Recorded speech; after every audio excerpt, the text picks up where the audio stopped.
heart of southern Leyte, a story of compassion and collaboration unfolds. Meet Kuya Michael McCallum, our dedicated utility man in the office. Mayong buntag, ako di si Michael S. McCallum, 28 years old, taga Pancho Villa. But there's a chapter that needs completing in Kuya Michael's life. The Agape Foundation has launched a project to provide construction materials for his home.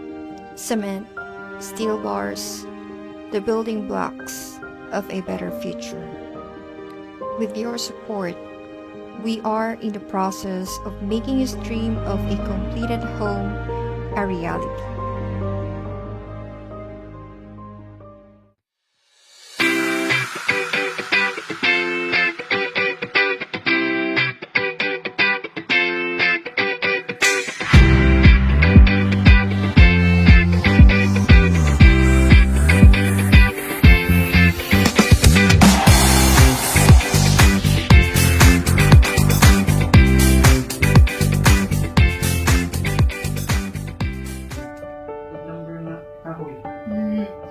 Okay, kung saan po yung mong gibati iya sa dihang nadawat nimo ang construction materials from the foundation?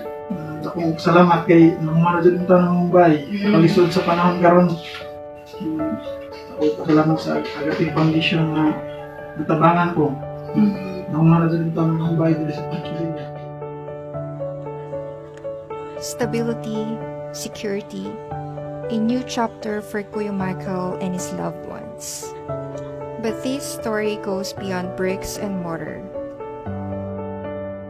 It's about coming together, making a difference, and inspiring hope.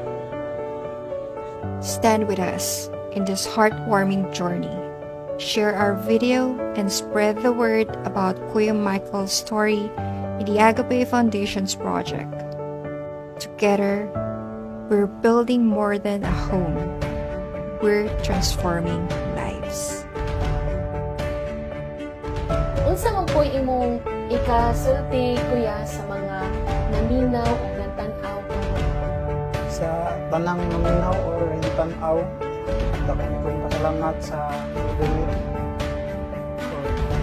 natag sa nako na sa kaumanan sa Mumbai na ang punta nga malampuson gihapon hinatag